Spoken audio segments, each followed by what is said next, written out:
A ideia que eu tenho no momento é que a estratégia, nomeadamente em termos de timing, fundiu-se com as operações. Que é quando tu consegues encontrar uma vantagem competitiva que esteja ligada à cultura da organização, é a única forma que tu hoje tens para teres uma vantagem competitiva para 2 ou 3 anos. Mais de 90% da estrutura que nós temos trabalha para o Serviço Nacional de Saúde. Portanto, a questão da produtividade, quando nós dissemos assim, nós hoje temos de ter mais tempo para a nossa vida pessoal, então quer chegar à semana de 4 dias de trabalho, vais ter que obrigatoriamente que passar pela utilização da inteligência artificial. São as tuas decisões, é o teu exemplo que faz com que as pessoas se sintam ou não motivadas. Vai ser perfeitamente natural, daqui a 3, 4 anos, que uma seguradora me diga o teu seguro de saúde custa 100 euros, não interessa o valor, mas se tu utilizares um Apple Watch permanentemente, eu faço de 50.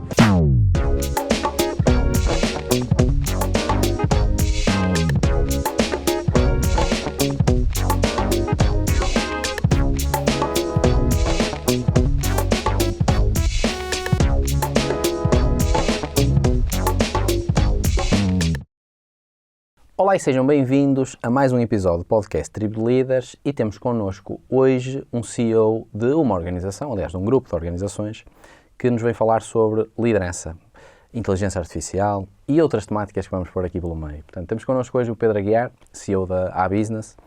Pedro, obrigado por ter aceitado aqui o nosso convite. Eu já o segui aqui há algum tempo, há pouco até estávamos a brincar que uma das minhas primeiras entrevistas de emprego foi no grupo. E por isso é um gosto poder estar aqui e entrevistá-lo neste registro. Vamos começar pelo início. Uma pergunta que eu gosto de fazer a toda a gente e que, pelo menos eu, sinto dificuldade em respondê-la, que é: quem é o Pedro Aguiar? O Pedro Aguiar é alguém que tirou um curso de Biologia, que não se identificou, digamos, totalmente com a questão e que depois procurou seguir outros caminhos. Acabei por entrar numa pós-graduação de marketing no IPA e acabei depois daí passar para as empresas, no caso para a Abbott Laboratórios, para a divisão de diagnóstico, onde isto depois acaba tudo por se fechar, onde a biologia também foi algo muito importante e relevante, e como é hoje, quando nós falamos hoje na questão da inteligência artificial. Eu não entendo a inteligência artificial sem compreendermos também a componente da neurociência, da neurobiologia. Acho que é importante.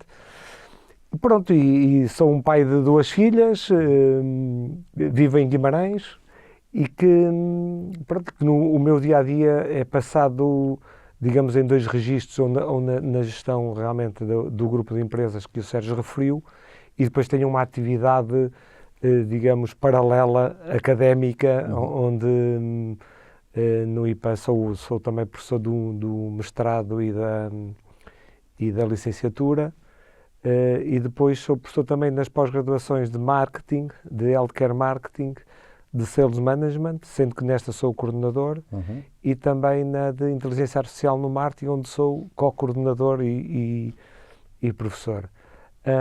Pronto, portanto, eu divido, digamos, um bocadinho a minha atividade nessas 2 vertentes. Quando enverdou aqui pela vertente da biologia, depois percebeu que não era isto que procurava.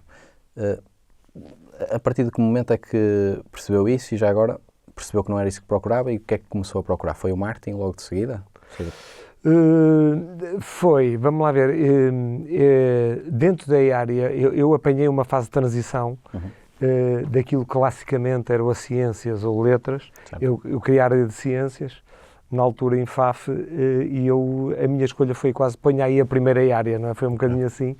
E dentro dessa área realmente a biologia era aquilo que eu me sentia mais próximo.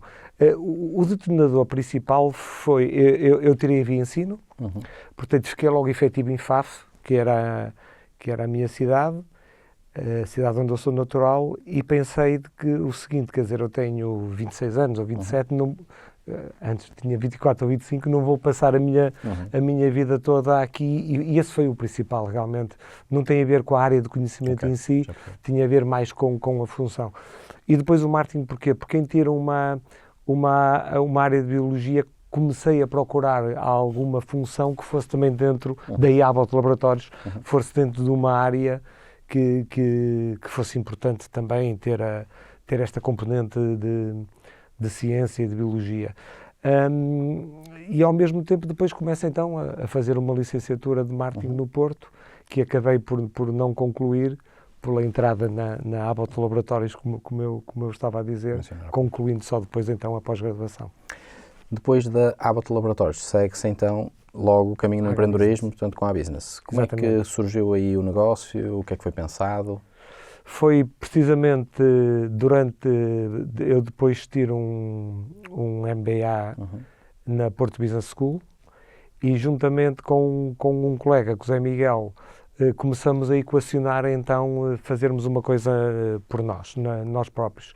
Ele trabalhava também numa grande empresa europeia, eu trabalhava nessa multinacional, eu tinha sido convidado para ir para Lisboa já 2 ou 3 vezes, não estava muito virado para aí, e então resolvemos avançar com um projeto, e foi um projeto que começou do zero mesmo, e digamos, e aí foi o momento onde houve uma componente maior de risco, que eu lembro de nós estarmos juntos durante 3 ou 4 meses, que não estávamos a pensar no projeto e não tínhamos propriamente nada. O que é que nós fizemos? Pensamos num projeto, na altura até era recuperar empresas em dificuldade, geri-las, fazer o turnaround e depois, se fosse estrategicamente, ficar com elas ou vendê-las. E fomos buscar 2 sócios na altura que tinham o capital e que podiam ser um valor acrescentado, e arrancamos os 4 com a H Business. Neste momento, a H Business tem uma série de áreas de negócio. O porquê de terem as várias áreas de negócio e, do ponto de vista de estratégia de grupo, quais é que são as mais-valias que retiram desta diversificação que apresentam? Esta diversificação atual é um bocado importada já dessa altura, não é? Okay. Portanto, como nós não tínhamos propriamente um setor, tínhamos mais a identificação da necessidade de uma gestão mais profissional. Claro que acabamos por ficar muito expostos à saúde, porque já era uma área que eu vinha, que eu conhecia, e das primeiras empresas até com quem trabalhamos eram com ex-clientes meus, na altura que eu trabalhava na divisão de diagnóstico da Abbott Laboratórios. E o que é que isso leva a que hoje seja realmente a área mais relevante e mais importante?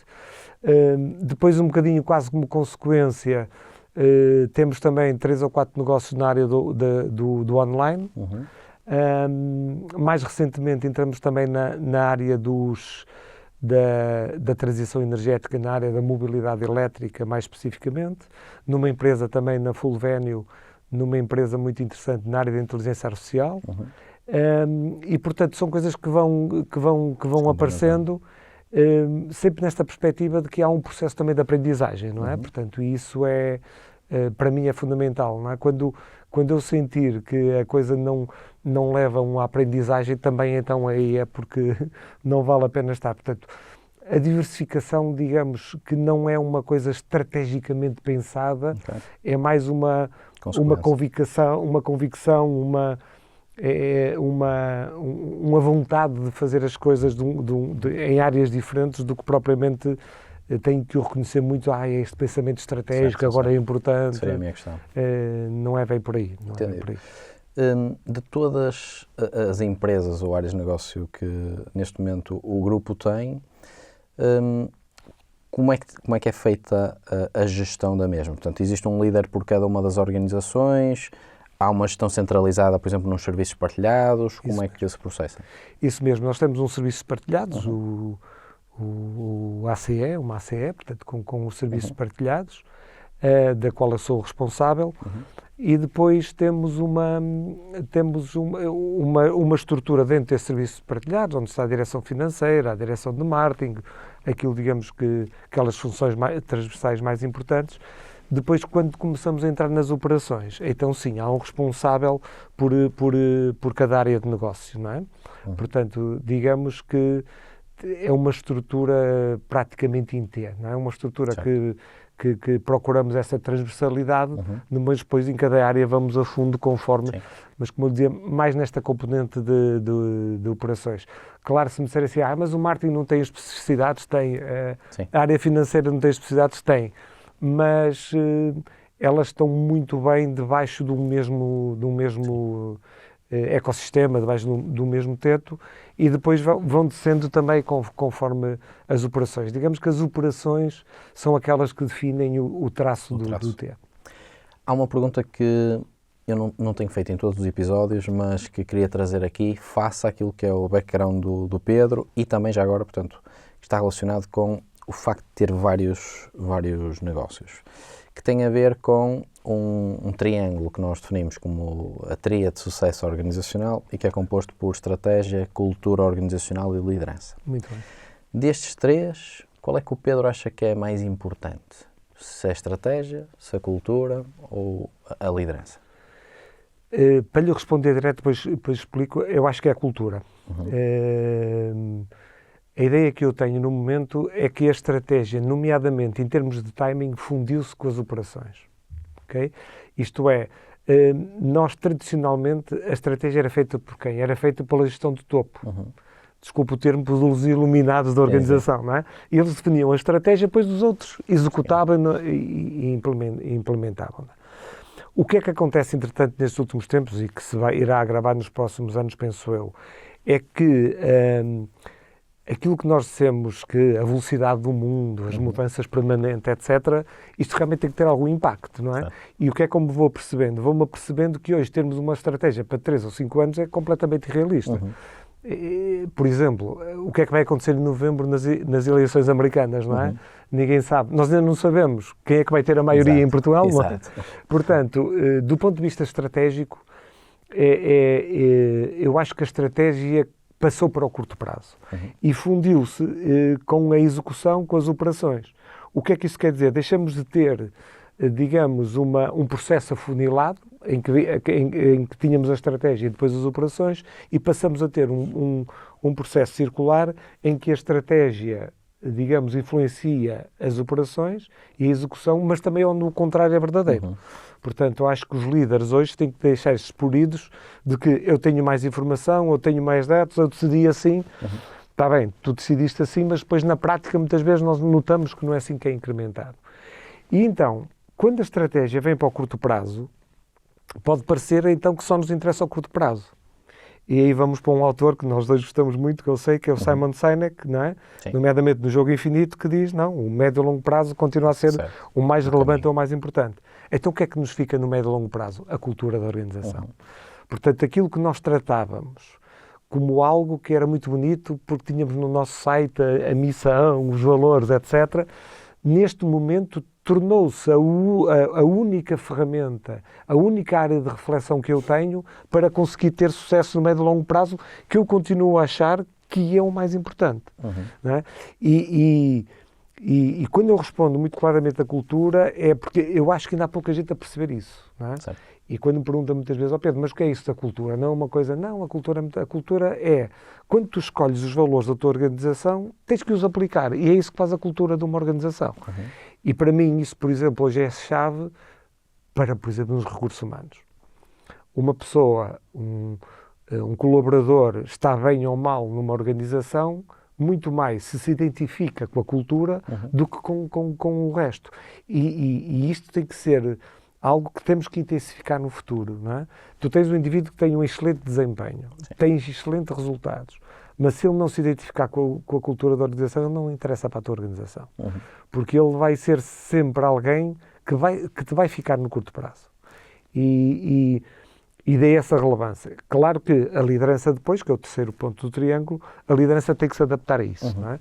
E a liderança tem aquilo que eu dizia há bocado, tem que olhar para a cultura da organização como algo que não é só bonito, fica muito bem num site, mas que eu se calhar vou dar um exemplo até mais concreto, que é quando tu consegues encontrar uma vantagem competitiva que esteja ligada à cultura da organização, é a única forma que tu hoje tens para teres uma vantagem competitiva para 2 ou 3 anos. Certo.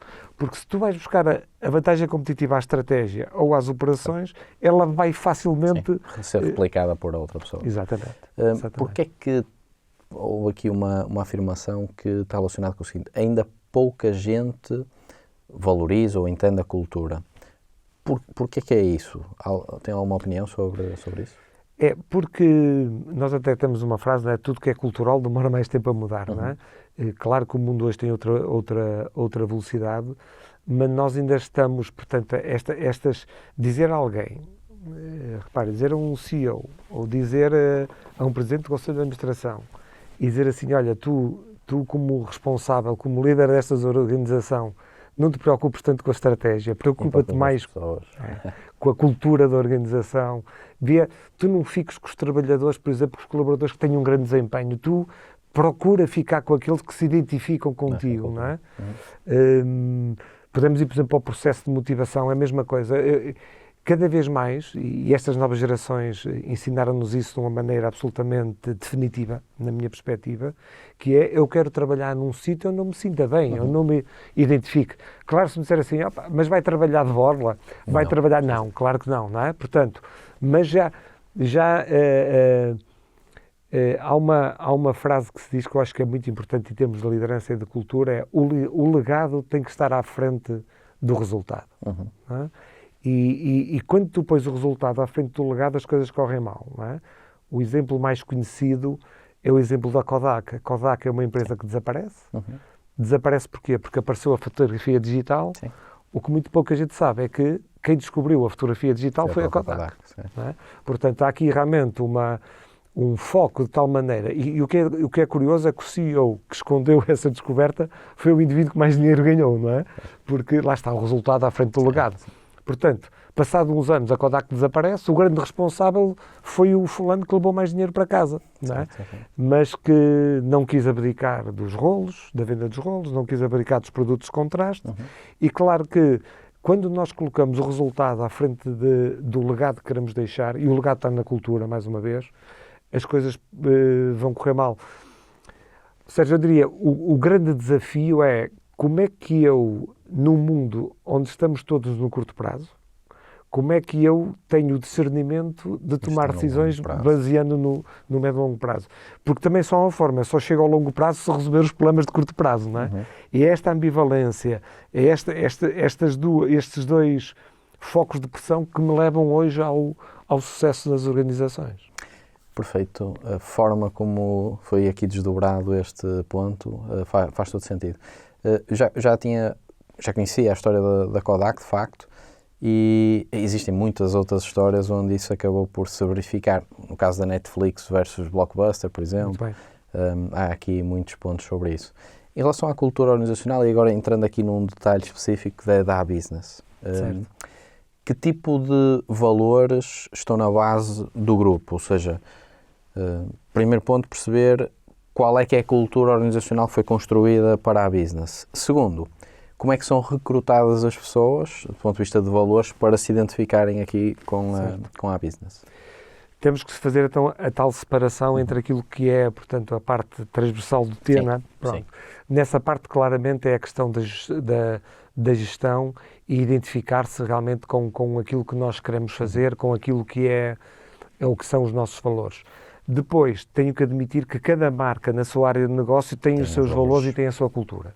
No caso mais forte, se calhar pegando no exemplo da saúde, as nossas 99, só uma não, mas mais de 90% da estrutura que nós temos trabalha para o Serviço Nacional de Saúde. 90% das pessoas que entram nas nossas clínicas são pessoas do Serviço Nacional de Saúde. E aqueles valores que nós temos, como a ética, como a confiança, que são até muito comuns nesta área da saúde, há uma coisa que nós temos e que é a nossa cultura mais forte, que é as pessoas do Serviço Nacional de Saúde não podem ter um tratamento diferente na área da saúde das outras pessoas. Portanto, temos que as tratar exatamente da mesma forma, com o mesmo cuidado, com o mesmo tipo de tratamentos e digamos, isso é a cultura que nós pretendemos implementar naquilo que é a nossa área da saúde. E como é que as encontram? Ou seja, como é que se processa o recrutamento? Fazem algum tipo de recrutamento específico? Qual é a maneira que nós temos para, eu não digo para resolver, que a gente nunca resolve esses assuntos, mas para, da melhor forma, que é o processo de seleção e recrutamento começa sempre por quem vai ser o chefe direto dessa pessoa. Portanto, não é um processo que é eu espero não ser mal interpretado, não é gerido pelos recursos humanos. Não quer dizer que os recursos humanos o façam mal, não é? Mas há muitas vezes uma componente muito administrativa no processo de recursos humanos.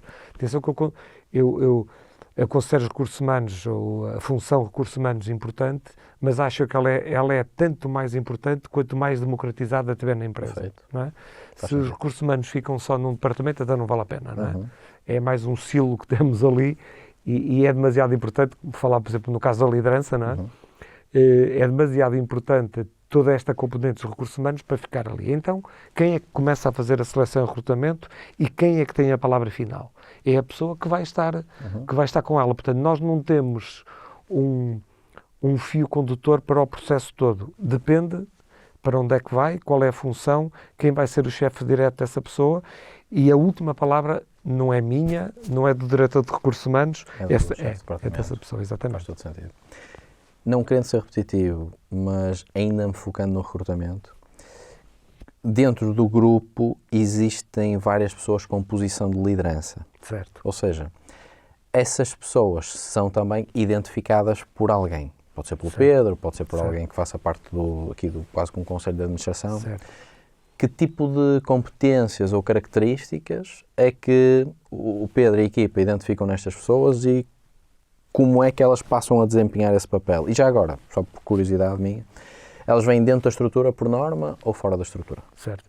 Eu aí posso falar com mais à vontade porque eu acabo de ser o grande responsável e, portanto, o bem ou o mal é o que é, não é? Mas é sempre prioridade interna, sempre. Nós estamos, todos nós sabemos isto, estamos num mundo onde as organizações estão cada vez mais achatadas, não é? E as pessoas precisam de desafios e se nós não damos desafios a quem cá está é pior, não é? Claro que podem dizer assim, e se tu não estiveres cá dentro? Está bem, se não tenho cá dentro, mas se calhar se não tenho cá dentro é porque alguma coisa também eu não fiz bem do ponto de vista do olhar para as pessoas, da tal formação contínua que hoje é importante, não é? Uma coisa que eu não admito e que detesto é quando se vai buscar fora porque eu não quero escolher dentro. Portanto, acho que é uma questão de cobardia. Tu, como não queres escolher, preferes prejudicar os 2 ou 3 internos e vais buscar fora porque assim é uma atitude pouco corajosa, para não dizer outra coisa. Então. Portanto, em termos de liderança, há aqui 2 ou 3 traços comuns que eu acho que é importante. E se calhar, falando nisso, voltando à questão do legado-resultado, mais uma vez, não quero passar que o resultado não é importante. Claro que é importante, nós temos objetivos, há remuneração pelos objetivos, etc. Mas é muito importante quando uma pessoa sai da liderança que deixe um legado. A primeira coisa. Segundo aspecto fundamental na liderança, que é a liderança é, acima de tudo, algo que eu vejo pelo comportamento das pessoas e não pelo discurso das pessoas. Isto é outra base que eu considero importante. E depois, que vem já do jeito que me faz a biologia, eu detesto aqueles líderes que têm um discurso, como é que eu hei de dizer, vou dizer de outra forma, portanto, aqueles líderes que gostam muito daquele discurso de motivar as equipas, nós somos os maiores, Eu acho que um líder não é visto pelo discurso, é visto pelo comportamento, como eu dizia há bocado, e a motivação, do ponto de vista da neurociência, a motivação está na mesma estrutura cerebral que estão os sentimentos. O que é que isso quer dizer? Quer dizer que se tu não vais motivar uma pessoa porque tu conseguiste dissuadi-la a estar motivada. É o teu comportamento, são as tuas decisões, é o teu exemplo que faz com que as pessoas se sintam ou não motivadas. Não sei se estou a fazer entender, certo? Sim. E muitas vezes não pensa-se que a motivação é uma questão de discurso. Não é. Correto. Aliás, a maior parte das vezes que os líderes fazem discursos muito bonitos, não os colaboradores vão embora e riem-se, não é? Agora, portanto, e eu diria sempre isso, são estes 3 pilares que eu gosto, que eu gostaria, terem atenção ao legado, é acima de tudo uma questão de atitude e de comportamento, e depois é importante ter as equipas motivadas, mas para isso eu tenho que ter a consciência que a motivação é intrínseca às pessoas e não sou eu que lhes vou incutir. Fazes bem o teu papel, desempenha bem a tua função de líder que as pessoas vão ficar motivadas. Faz todo sentido, Pedro. Só fazer aqui um comentário em relação ao que o Pedro estava a dizer. Portanto, há pouco até estávamos a falar ali, antes de começarmos, no livro de Bom e Excelente, o Jim Certo. Collins fala sobre as grandes empresas, basicamente, que eles estudaram, e eu creio que são 9 em cada 10 líderes que vêm todos dentro da estrutura. Certo. Ou seja, ele vai identificar líderes de segunda linha ou líderes para depois assumirem a primeira linha, que vêm todos dentro da estrutura. Portanto, bate certo com o que o Pedro também estava a dizer e que faz na prática. Em relação a esta vertente aqui de os líderes deverem dar o exemplo, aquilo que eu vou vendo em alguns locais onde vamos ou empresas com as quais lidamos de perto, é que ainda existe aqui uma série de pontos em que a falta, possivelmente, de literacia ou conhecimento influenciam negativamente a forma como interagem. E pegando aqui em 2 exemplos. Portanto, há pouco mencionou a questão da cultura, Certo. que os líderes não veem a cultura como deveriam olhar. Mas cada vez mais existem evidências de que uma boa cultura tem melhores resultados financeiros, por exemplo. Completamente. Se quisermos pensar de forma assertiva e só pensarmos no resultado. Por outro lado, aqui mais em relação a o que é que as pessoas seguem de facto. Portanto, também corroboro claramente a mesma opinião. Portanto, as pessoas seguem alguém que dá de facto o exemplo. Aliás, o John C. Maxwell tem um livro que é As 21 Leis Irrefutáveis da Liderança e acho que é a 16ª lei ou uma coisa assim do género, que é a lei da imagem, que é o que nós fazemos com os nossos filhos. Ou seja, se eu digo ao meu filho, não podes fazer isso, mas eu faço isso, claro. ele, como é lógico, vai replicar o que eu faço. Portanto, nós, enquanto líderes, devemos ter sempre isto presente e acabar por dar aqui este exemplo. Isso mesmo. Em relação ao legado, eu costumo deixar esta pergunta para o fim, mas como já o trouxe, e bem, eu gostava de lhe perguntar, ou seja, qual é o legado que o Pedro quer deixar enquanto líder da business? E já agora, se quiser partilhar, é uma questão mais pessoal, mas a nível individual, qual é de facto o seu propósito e legado que quer partilhar? Algumas pessoas acreditam que a liderança é inata, mas a verdade é que todos nós temos a capacidade de desenvolver as nossas competências, mesmo que não tenhamos tido a sorte de nascer com elas no nosso código genético. Foi por isso que criamos um curso que tem o nome de Programa de Formação de Liderança e que conta com a acreditação do The Institute of Leadership, uma instituição de renome no Reino Unido, que conta com mais de 75 anos de história nesta área, que é a área da liderança. Este curso é orientado para todos aqueles que, tal como disse no início, querem saber mais sobre liderança. E para isso, desenvolvemos um modelo que conta com 12 módulos de contacto. E esses 12 módulos podem ver abaixo aqui no conteúdo desta página e, como irão perceber, dá conta de todos os principais desafios e competências que, enquanto líderes, nós devemos ter para atingir aquilo que nós designamos de sucesso organizacional. Por isso, ao longo deste curso, vamos ter uma panóplia de informações e soluções que vocês irão receber. Isso consiste nas mais de 22 horas de conteúdo gravado que irão ter acesso, nas mais de 12 horas de conteúdo que irão ter a oportunidade de aceder em direto se optarem por trabalhar connosco em formato de turma e, se optarem por esta solução, irão ter acesso a inúmeros líderes que irão convosco partilhar as suas melhores práticas. Teremos a sorte de ter várias pessoas de renome, quer nacional, quer internacional, que irão partilhar a sua experiência e conhecimento. Adicionalmente, falamos de mais de 1500 slides de conteúdo, mais de 200 páginas de exercícios e ferramentas que poderão ver, rever e utilizar nas vossas empresas e organizações para que, juntamente com as vossas equipas, consigam construir uma liderança brutal. O meu nome é Sérgio Salino e a minha empresa Macro Consulting já ajudou dezenas de líderes e organizações a atingirem o sucesso e espero que possamos, juntamente contigo, atingir o mesmo. Um abraço e vemo-nos em breve. Acho que nunca disse isso, mas vou dizer. Uma das questões que me... Repare, eu dou as aulas que eu dou, não é? Eu dou só à noite, porque... E o que é que... E o que é que me faz, digamos, estar a trabalhar das 8 da manhã às 7h30 e depois às 7h30 vou dar aulas até às 11h30 da noite, não é? Isso de um modo que quase constante e muitas vezes até todos os dias por semana, etc. É um bocadinho, não é, vamos lá ver, eu não quero ser mal entendido, é com a vaidade porque tu queres passar aquilo, não é essa a questão.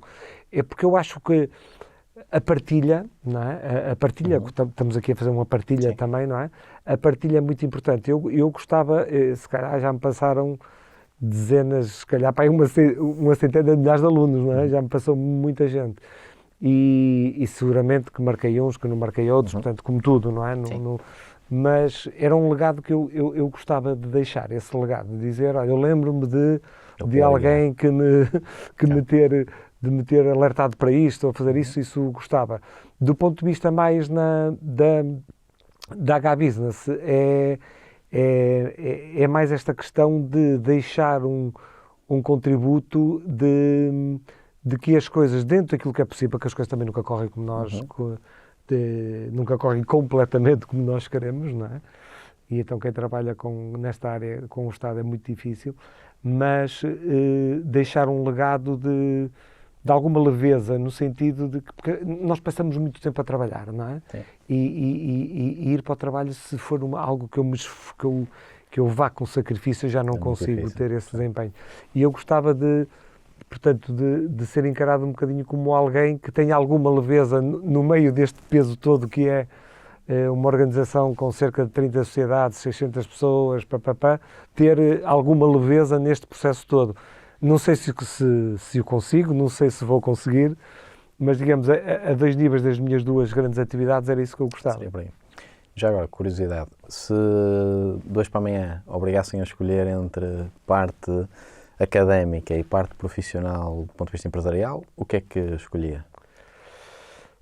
Isso é uma pergunta difícil. Para já ainda escolheria a parte profissional, não é? A parte profissional das empresas, mas se calhar não por muito tempo, não é? Que eu também nunca, tenho 59 anos, também não queria, também não sou daqueles que pensam que nós vamos ter que ficar, gostaria de ficar ligado, mas em funções não executivas, por exemplo, isso gostaria, não é? Mas também acho que na própria atividade de ensino também há uma altura que também temos que saber, não é? Também temos que saber sair. Mas se calhar nesta altura, sendo direto, ainda continuaria pela minha parte empresarial. Sim. Na vertente do ensino, só aqui um comentário à parte, portanto, há professores que durante muito tempo são mesmo professores, até a idade já depois da reforma. Eu tive vários, felizmente, ou seja, e tenho a certeza que tal como muitos alunos que tiveram o Pedro, também o vão ver, neste caso assim, e como eu vejo os professores que tive, como alguém que marcou profundamente quem eu sou. Portanto, as principais pessoas que me influenciaram e continuam a influenciar são os meus pais, felizmente, que não os têm, mas depois uma série de professores que acabaram por influenciar quem eu sou, para onde eu acabei por ir, por aí fora. Portanto, acredito que seja um bom legado. É uma responsabilidade, parecendo que não é... Eu às vezes vou a caminho de casa, não é? De carro, e ponho-me a pensar aquilo que nós dizemos, aquilo que nós não é? Nós estamos numa posição, ainda por cima hoje o conhecimento eu costumo dizer uma coisa que é o conhecimento hoje não vale nada, não é? Porque o conhecimento hoje, ainda bem, por um lado, é muito democrático, eu vou buscá-lo a qualquer lado, não é? E nós temos que ser muito interventivos nesse aspecto, quer dizer, e às vezes dá para refletir isso, não é? Portanto, quem é o meu aluno sabe que, por exemplo, eu, durante um semestre eu não apresento um PowerPoint, não é? Portanto, e é muito baseado na interatividade, na discussão, na provocação, pronto, ao fim e ao cabo naquilo que nós estamos aqui a falar, não é? O procurar trazer aquele tal legado. Mas é uma responsabilidade, porque nós estamos numa posição que, independentemente da nossa competência, não tem a ver com a nossa competência, mas estamos numa posição que as pessoas estão lá e aquilo que nós dissemos tem efeito, impacto, não é? Tem impacto, exatamente. Seja pela positiva ou pela negativa, dependendo da forma como partilhamos. Eu dou aulas, não dou tantas quanto isso, portanto, estou agora a dar aulas na Porto Executive Academy e o que noto é que, mesmo sendo uma única disciplina, que a quantidade de coisas que eu posso dizer e que vão fazer impacto nos outros é significativo. É mesmo. Agora, indo aqui ao encontro daquilo que é a realidade atual e que será a realidade nos próximos anos. Portanto, estávamos a comentar há pouco, portanto, eu estive num evento em que o Pedro esteve a fazer aqui uma pequena palestra e eu fiquei encantado, que tem a ver com a questão da inteligência artificial. Alguns líderes com os quais eu falo veem a inteligência artificial como uma ameaça. Como é que o Pedro a vê? É completamente errado. Essa visão, há poucas coisas que eu tenho a certeza, essa é errado. Porque a inteligência artificial, vamos lá ver, eu vou voltar outra vez à questão da biologia. A biologia é uma ciência, não é? A filosofia é uma ciência, a física é uma ciência. A inteligência artificial e a tecnologia não são ciência. Isto é a primeira coisa que nós temos que ter isso muito claro na cabeça. Então o que é a tecnologia e a cabeça da tecnologia e a inteligência artificial? São ferramentas. E quando diz assim, porque a inteligência artificial vai retirar não sei quantos milhões de empregos. Não acredito nada disso. Mas vai criar mais. Vai criar mais. Certo. Eu não acredito que ela não vai retirar. Somos nós, se não quisermos utilizar a ferramenta como ela deve ser utilizada, é que vamos perder o emprego. Agora, não vamos culpar a ferramenta. Somos nós que não tivemos essa capacidade. Porque o impacto da ferramenta vai ser um impacto em termos da produtividade. Os últimos estudos apontam que até 2030 o PIB mundial pode crescer a soma do PIB chinês mais o PIB indiano. Estamos a falar em 20 e tal % do PIB mundial.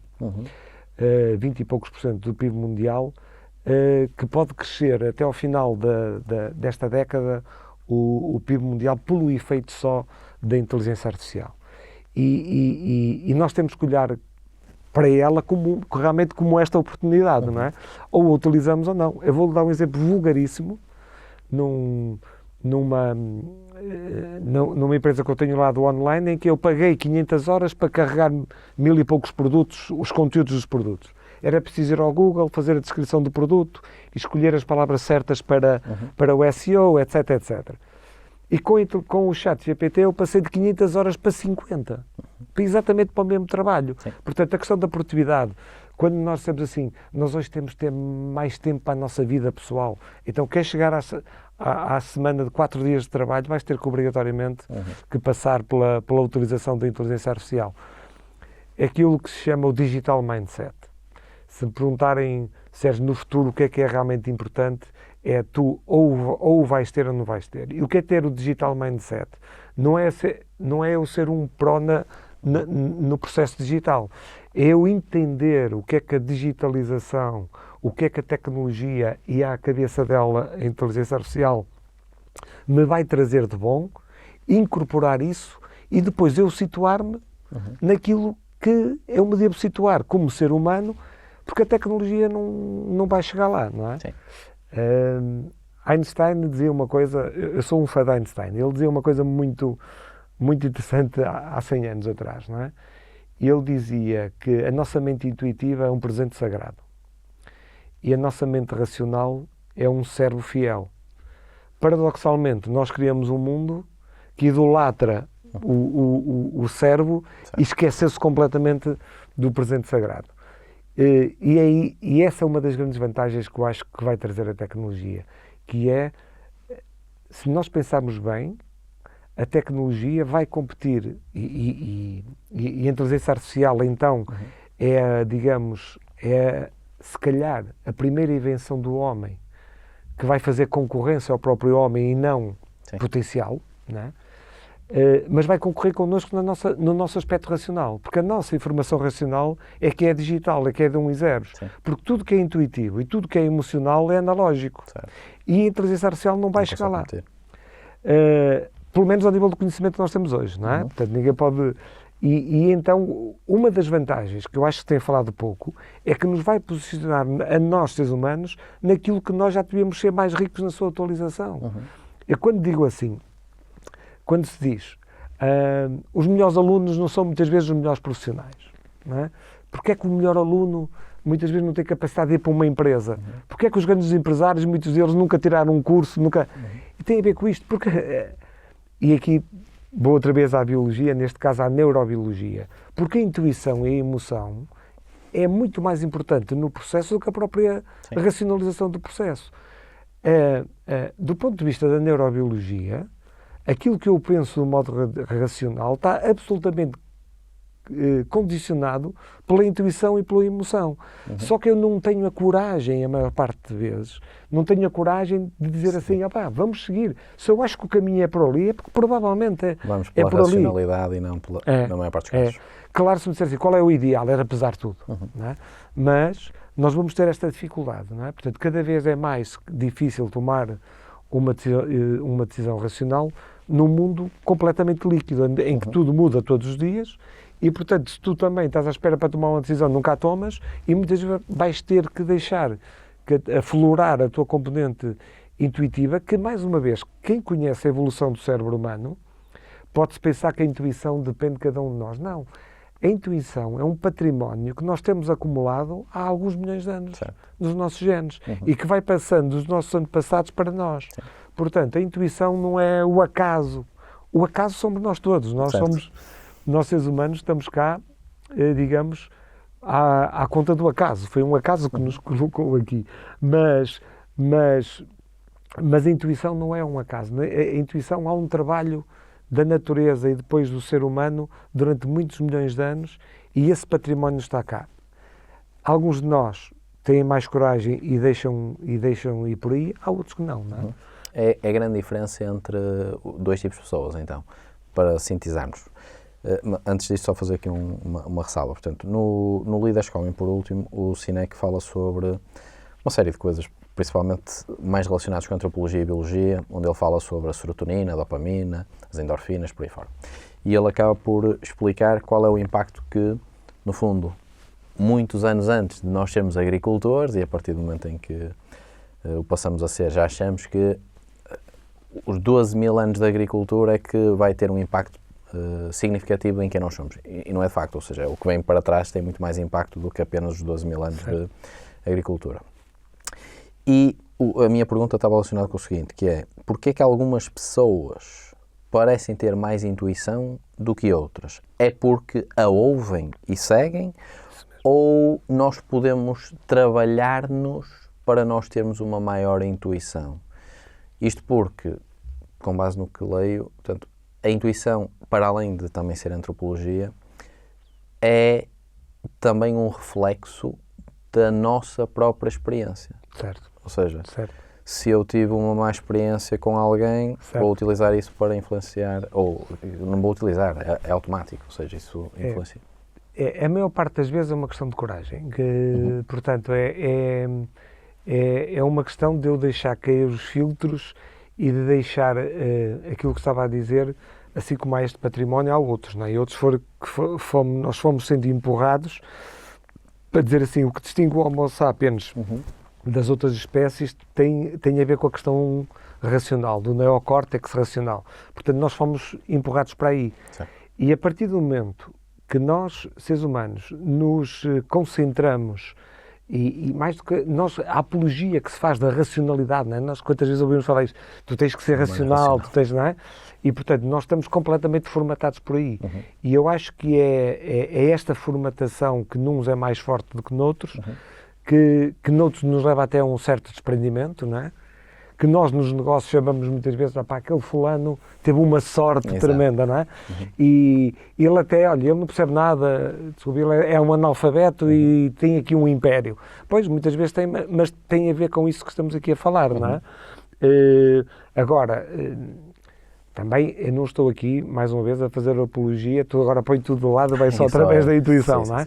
Tem que haver aqui um equilíbrio, a componente emocional. Nós sabemos hoje, então, nesta questão digital é fundamental, mas se calhar, Sérgio, a mensagem principal é aquilo que nós somos racionalmente já tem uma influência definitiva da nossa intuição e da nossa emoção. Certo. Só que uma intuição e emoção está no nosso inconsciente, nós não temos essa consciência. Mas aquilo que tu és, aquilo que tu pensas, é já completamente condicionado por essa tua mente, não é? Sendo que, e é preciso depois perceber isso, durante muitos anos também, pensou-se que a nossa mente era uma projeção do nosso cérebro. E hoje, daqui da meia dúzia de anos para cá, é pacífico que não. A minha mente é um construto que tem a mesma importância do meu cérebro, do meu corpo e do meio onde eu estou envolvido. Não é? Porque o meio onde eu estou envolvido, por isso é que um árabe pensa diferente de um europeu. Sim. E pensa diferente de um judeu, porque o próprio ambiente onde nós estamos envolvidos determina também a minha mente e condiciona aquilo que eu sou, não é? E aquilo que falava há bocado, quer dizer, a questão dos ciclos entre a dopamina e a serotonina, não é? É outra coisa. Quando há bocado falávamos no início da nossa conversa no curto prazo, no médio e longo prazo, onde é que nos vamos situar, por exemplo, hoje quase todos os livros, nós estamos também debaixo de uma pressão para a dopamina, não é? E a dopamina é sempre curto prazo.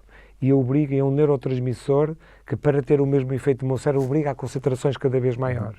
Eu sou muito mais pela serotonina, que me dá o tal médio e longo prazo, portanto a serotonina não me dá um pico, mas dar-me um médio e longo prazo, do que pela dopamina, que eu acho que é importante, sei lá, para finalizarmos uma tarefa, para termos um resultado, mas depois tem que ser muito bem equilibrada com este médio e longo prazo e com a serotonina. Aqui o que eu noto é que as gerações mais novas procuram possivelmente cada vez mais a dopamina, até porque com as redes sociais nós estamos a ser sempre bombardeados de dopamina, portanto é um vício sem substância, não é? É um dos grandes, digamos, estimuladores. A segregação da dopamina são as redes sociais, tudo, esta componente digital, não é? Voltando um bocado atrás em relação a isto, que é como é que nós conseguimos que os mais novos, não é? Portanto aqui a geração mais nova, entenda que muitas vezes estar numa empresa que não tem ou não fornece grandes doses de dopamina acaba por ser o melhor caminho para alguém. Isto porquê? Porque o que eu noto é que a maior parte das pessoas com as quais colaboro ou estou em um determinado cliente que tem uma geração mais nova, que há uma alta rotação de pessoal. Eu sei que isso também depende da cultura, obviamente. Certo. Mas como é que se retém estes talentos? Isso é muito interessante e é um desafio grande. O primeiro desafio, neste momento, dos líderes e dos gestores é porque, pela primeira vez na história das organizações, nós temos três gerações diferentes com quem temos que gerir, não é? Certo. Isso nunca aconteceu. Portanto, nós, nos dia-a-dia, e daqui a pouco vem a quarta, a alfa, não é? Certo. Mas nós estamos a gerir neste momento e realmente essas gerações são marcadas por coisas diferentes. Apesar de eu achar que esta questão da geração se vai diluir e se reparar mesmo quando hoje nós falamos de política, os jovens hoje querem valores de esquerda e de direita. Portanto, para eles a distinção entre esquerda e direita é uma coisa que não é prática para eles, não é? Eles se calhar querem um sistema nacional de saúde forte, mas depois também querem ser liberais naquilo que querem escolher, no tempo que querem trabalhar, etc. Há realmente um caráter, digamos, de maior impaciência, insatisfação, mas que eu acho que vem, e já vou dar um dado para isso, acho que vem muito daquilo que nós temos falado. Nós fomos empurrados demasiado para o curto prazo, fomos empurrados demasiado para o resultado e eles não estão muitas vezes preparados para isso e para aguentar isso, não é? E o dado que eu lhe ia dar, porque é irrefutável, porque é um dado, é que esta geração Z é a primeira geração em que os problemas de saúde mental são superiores à geração anterior. Nunca aconteceu isso. Ok, desconhecia. Portanto, era o normal, é que uma geração mais velha vai tendo também um problema de saúde mental maior. A geração Z em relação à geração anterior é a primeira geração que inverteu esse ciclo, não é? E tem a ver com isto, tá? Tem a ver com esta pressão permanente. Portanto, sinceramente, eu acho que vai ter que haver um ajuste dos dois lados. Nós que cá estamos há mais tempo e que dissemos esta geração é isto e aquilo, vamos ter que nos adaptar, porque se me perguntar no futuro como é que isto vai ser, eu acho que vai ser muito mais próximo do que esta geração, do que é, por exemplo, a minha. Portanto, vai ter que haver aqui um ajuste, portanto, nem eles estão tão maus. Eles, por exemplo, eu fui habituado a que o trabalho estava à frente de tudo. O meu pai teve um trabalho para a vida toda. Em 1900, uma disrupção acontecia de 60 e 60 anos e a esperança média de vida era de 31, 32 anos. Não é? Isto é, as pessoas viviam, morriam e não acontecia nenhuma disrupção. Nós hoje temos disrupções de 10 em 10 anos e vivemos até aos 80 em Portugal, 80 e poucos, não é? Portanto, nós vamos ter que dar aqui, vamos ter que desatar este nó. Porque, por exemplo, nós olhamos para esta geração e eles também querem estar mais centrados na vida deles, terem mais tempo para a vida deles, não é? Isto é uma coisa que nós temos que aprender. E é uma coisa que há bocado falávamos, que eu acho que a inteligência artificial nos vai ajudar muito. Porque ao trazer esse aumento de produtividade, permite também um melhor balanço entre aquilo que é a minha vida pessoal e a minha vida profissional. Eu acho que, no fundo, tudo o que seja diferente e que nos faça sair da zona de conforto acaba por, obviamente, ser uma situação de discussão. Por exemplo, a primeira Revolução Industrial, a segunda, a terceira, portanto, assistimos sempre a isso e assistimos sempre a notícias que vamos perder uma série de postos de trabalho, mas aquilo que não se enaltece é a quantidade de postos de trabalho que também vamos ganhar. Já agora, em relação a isto, portanto, falámos há pouco dos 4 dias por semana. Eu, pessoalmente, só há uma coisa que eu gosto de fazer mais que trabalhar, que é não trabalhar. que basicamente acredito que a inteligência artificial, a tecnologia, nos permitam isso, porque nós vamos conseguir ter muito mais tempo livre. Portanto, eu estou em busca da minha liberdade financeira para assegurar que eu posso fazer o que eu quero com o meu tempo. Ou seja, se eu quiser estar mais tempo com o meu filho, estou. Se eu quiser trabalhar, posso trabalhar, é legítimo, portanto, tem a ver com o interesse de cada um, mas a inteligência artificial e a tecnologia, enquanto ferramentas, no fundo vão acabar por proporcionar isso. Ora bem, o nosso tempo ainda está mais ou menos controlado, mas fazer para aí umas 3 perguntinhas só para terminarmos. Ainda em relação à inteligência artificial, o que é que o Pedro vê acontecer? Eu sei que é difícil nós projetarmos isto e neste momento estamos numa evolução tão exponencial que ainda mais difícil é. Mas o que é que vai acontecer nos próximos 3 a 5 anos que vai claramente revolucionar os negócios? Portanto, será rápido este processo? Eu disse 3 a 5? Sim. Posso dizer alguns mercados que estou mais dentro, por estar envolvido neles, por exemplo, o mercado da saúde. Os 2 mercados onde o impacto da inteligência artificial vai ser maior, vai ser na saúde e na educação. Também são aqueles que... Não é? Mais necessários. Mais necessários. Nós, por exemplo, a forma como nós ensinamos pouco tem evoluído. Sim. E só aquilo que, por exemplo, na saúde, a poupança, que é a domiciliação da maior parte dos serviços de saúde, não é? Nós agora assistimos às urgências cheias, as pessoas a esperar 8 horas, 7 horas para serem atendidas e tal. Tudo isso tem um impacto na qualidade de vida das pessoas, não é? Na saúde das pessoas. E realmente uma das coisas que a tecnologia e a inteligência artificial vai permitir é que eu vou passar a ser monitorizado e vou passar a poder fazer tratamentos, por exemplo, em casa. Só que depois há sempre o outro lado do papel. E o outro lado é, nós também vamos ter que tomar uma decisão que é difícil de tomar, por exemplo, no nosso caso da saúde, que é entre a liberdade e a independência que eu quero, por exemplo, em relação aos meus dados, certo, e viver com maior qualidade ou viver com mais tempo, não é? Certo. E é esse balanço. Porque eu, para deixar que a tecnologia, entre aspas, trate de mim, eu vou ter que, se calhar, vou-lhe dar um exemplo, vai ser perfeitamente natural, daqui a 3, 4 anos, que uma seguradora me diga, o teu seguro de saúde custa 100 euros, não interessa o valor, mas se tu utilizares um Apple Watch permanentemente, eu faço de 50. Certo. Mas fico com o teu ritmo cardíaco monitorizado, fico com uma série de parâmetros vitais monitorizados e, portanto, para mim eu corro menos risco do que vai fazer. Portanto, e isso vai ter um impacto muito grande na educação também. Não é? Agora, Sérgio, aquilo que falávamos há bocado, olhar sempre para a tecnologia e para a inteligência artificial como uma ferramenta, não é? Não é uma ciência. A ciência é que dá respostas aos problemas das pessoas. Quem vai dar resposta ao nosso futuro, aos nossos problemas existenciais, aos nossos problemas, é a ciência, sim, não é? Agora, a ciência vai utilizar cada vez mais a inteligência artificial, mas nós não podemos ir procurar respostas a ela, não é? Ela vai nos ajudar, por exemplo, como aconteceu no Covid, é que uma vacina, em vez de demorar 10 anos a ser desenvolvida, demora 2 anos, não é? Há uma empresa, a DeepMind, que era uma empresa da área dos jogos eletrónicos, que começou a apostar na área da saúde e identificou de 200 ou 300 milhões de proteínas humanas que hoje estão identificadas com toda a potencialidade que isto traz para novos fármacos, novas curas, etc. Não é? Portanto, vamos ser mais produtivos, vamos ser mais rápidos na investigação, a ciência vai ter outra ferramenta, depois ao outro lado da moeda. E que temos que ver que é o homem por si pode autodestruir-se, pode acabar com a humanidade por 3 razões. Razões que ele próprio originou. Pela guerra nuclear, pelas alterações climáticas ou agora pela tecnologia à frente, pela inteligência artificial.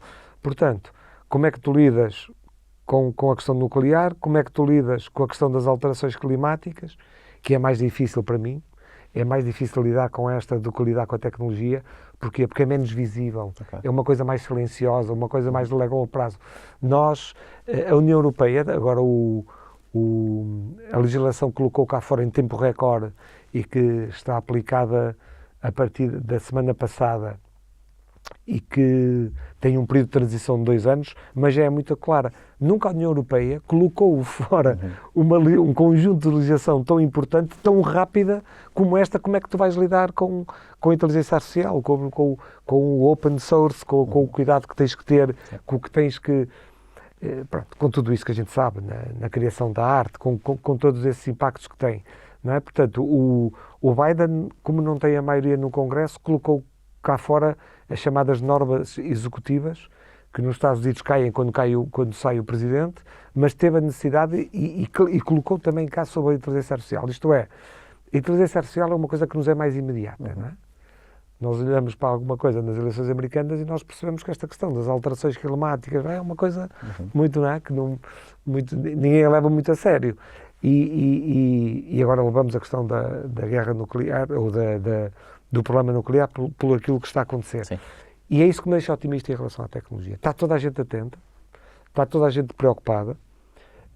Há aqui um grande momento que não vai ser tão perto, que é entre 2035 e 2045, o chamado momento da singularidade, que é quando a inteligência artificial ultrapassa realmente a nossa inteligência, mas repito outra vez isto, ultrapassa nós. A inteligência artificial é digital. Racional, basicamente. Exatamente. Racional. Portanto, é de 0 e 1. E nós cá dentro, 0 e 1 são a nossa parte racional. Sim. O resto não é 0 e 1. O resto é o 0,1, o 0,2, o 0,3, não é? E é preciso voltar a isso. É preciso, como dizia o Einstein, nós temos um presente que nos foi dado e que nós realmente temos utilizado pouco. No tal livro que falamos também de evolução da mente, que é um dos livros, ele lá tem escrito: a imaginação é uma forma superior de inteligência. Não é? E é uma coisa, nós a imaginação, vamos para os artistas, não, a imaginação, do ponto de vista da inteligência, é uma forma superior à inteligência, de inteligência. E nós voltamos a Einstein. Einstein, por exemplo, quando ele desenvolve a teoria das cordas há 100 anos atrás, nós só hoje é que a estamos a perceber. Certo. E aquilo não tem a ver com a parte racional dele, tem com a imaginação, com a dedução que ele consegue fazer e que cria uma teoria, que hoje sabe-se que não está ela toda por si só completamente correta, mas tem uma teoria que só nós hoje, passados 100 anos, a estamos a compreender. Portanto, nós temos que perceber isto, a imaginação, o termos a gestão das nossas emoções, tudo isto é absolutamente fundamental para nós nos conseguirmos, digamos, distinguir daquilo que é a tecnologia. Acho que, ao fim e ao cabo, a tecnologia vem-nos pôr no caminho certo, não é? Portanto, mas estou a ser otimista, mas é o que eu considero. Sim, obviamente poderão sempre existir pessoas que, como vai sempre existir, que vão usar a tecnologia, designadamente a inteligência artificial, para o mal, não é? Mas isso sempre foi assim no passado. Não? Exato. Não será diferente no futuro, garantidamente, mesmo que haja aqui um controle maior e até regras para que isso não aconteça. Certo. Mas haverá sempre pessoas que vão usá-la para a parte negativa. O curioso, quando nós compramos, não é, na Segunda Guerra Mundial o Hitler com o Churchill, não é?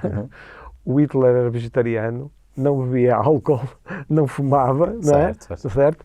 E tínhamos do outro lado uma pessoa que fumava compulsivamente, bebia compulsivamente. E que foi basicamente quem ajudou e quem ajudou a safar isto, sim, não é? Sim. Curiosamente, eu sei que gosta também de falar isso, curiosamente eu aconselho a todos que nos estão a ouvir um livro. O livro é um bocadinho... pronto, é sui generis, mas as cartas trocadas entre o Max Born, um físico alemão, e o Einstein, desde os anos 20 até aos anos até 55, que foi quando morreu Einstein, acabei de ler esse livro ontem, é absolutamente espetacular.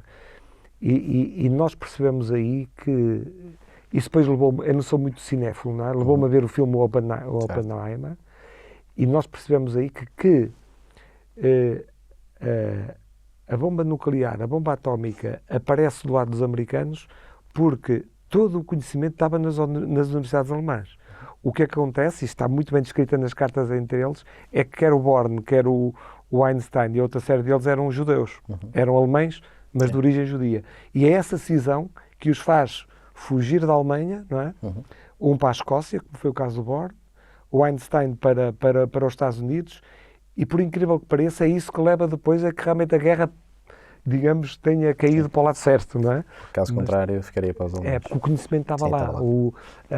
Estava lá. E eles nessas cartas contam todo este processo é muito curioso, o processo todo, como é que eles fazem para sair, como é que eles fazem para criar influência, para estarem à frente dos departamentos da universidade, é muito curioso.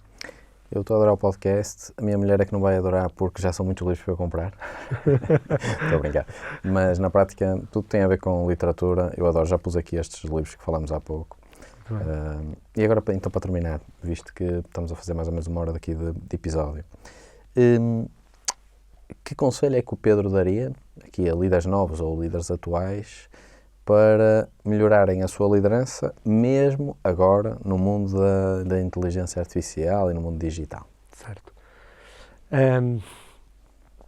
Eu diria que, em termos de aprendizagem, e vamos até para a aprendizagem pós-graduação, mas até podia ir até à graduação, mas isto levava-nos mais tempo e não vale a pena, mas ter a noção de que nós estamos num momento de aprendizagem contínua, portanto, deixar aquelas formações de muito tempo, 2 anos, 1 ano, não vale a pena, não é? Portanto, realmente o conhecimento, a velocidade, a mudança é de tal maneira acelerada que eu diria que um líder, para ir acompanhando estes processos todos, é importante que ele vá tendo, digamos, um acompanhamento mais pontual, mas permanente. Não sei se me fiz entender. Sim. E esse acompanhamento que pode passar também pelo processo de aprendizagem, não é? E depois, estar atento a 2 coisas das pessoas que ele lidera, que é as competências. Como é que eu vou dizer isto sem parecer mal? Que é, as competências vão deixar de ser tão importantes e o conhecimento também. E pronto, e a competência, porque a competência, ao fim e ao cabo, é o conhecimento depois em ação, com a habilidade para o aplicar, não é? E o que é fundamental neste futuro próximo que aí vem, o que vai ser fundamental é o teu equilíbrio mental, a tua robustez emocional. Porque o resto, tu vais ter que andar em permanente atualização. Portanto, se tu vais à procura, se és um líder como nós fazemos um bocadinho hoje, vais à procura de conhecimento e vais à procura de competência, que é isso que nós fazemos, não vais por aí. Porquê? Porque o conhecimento e a competência daqui a 1 ano, 1 ano e meio já é outro. Não é? E há bocado não falamos, é o grande risco da inteligência artificial. Que é da inteligência artificial para nós.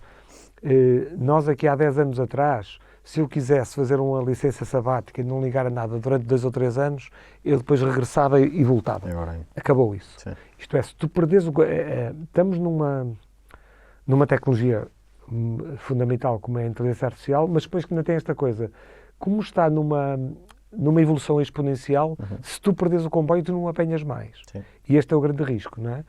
E, portanto, voltando àquilo que eu estava a dizer, não te preocupes tanto no conhecimento atual das tuas pessoas, nas competências atuais das tuas pessoas, preocupa-te em que haja uma cultura de aprendizagem contínua e que, acima de tudo, tu para lidares com este momento, com esta permanente mudança, permanente adaptação, tens que ter esse equilíbrio mental, tens que ter essa robustez emocional e foca-te essencialmente aí. E não procures tanto o conhecimento e a competência como até agora, porque isso vão ser demasiado efêmeros para nós estarmos concentrados nisso. Perfeito, Pedro. Obrigado pela partilha. Aqui como jeito de finalização deste fantástico podcast. Por acaso não está aqui? Ficou aí. Boa. Fazer aqui um break. Ainda bem que me esqueci dele. Até fica fixe. Bem, Pedro, aqui tem. Sérgio, muito obrigado. Obrigadíssimo. Foi um gosto enorme. Vamos certamente continuar aqui a falar, visto que há aqui muitos temas que temos em interesse comum, portanto, muito bem. Vou chateá-lo por uma série de coisas que nós temos aqui de iniciativas. É um gosto. Já agora, só para dizer, portanto, tenho umas bolachinhas da Cláudia Sá, que é uma das nossas patrocinadoras, um vinho de Mãos e Irmãos. Sim, senhor. E uma caneca aqui do podcast Tribo Líderes. Ótimo, muito obrigado, foi um gosto e obrigado por ter lembrado de me convidar e quando precisar de alguma coisa estou ao seu dispor. Obrigado, Pedro. Então, espero que tenham gostado deste podcast tanto quanto eu. Foi um gosto aqui conhecer o Pedro, que era alguém que eu já segui aqui há algum tempo e que partilhou aqui uma série de insights que, tanto para líderes atuais como líderes do futuro, vão fazer todo sentido. Não se esqueçam que, se não apanharem este conteúdo agora, vai ser difícil acompanharem daqui a este... Estou a brincar. Então, vemo-nos garantidamente no próximo episódio do podcast Tribo Líderes. Não se esqueçam de subscrever aqui o canal e ativar o sininho para receberem as notificações.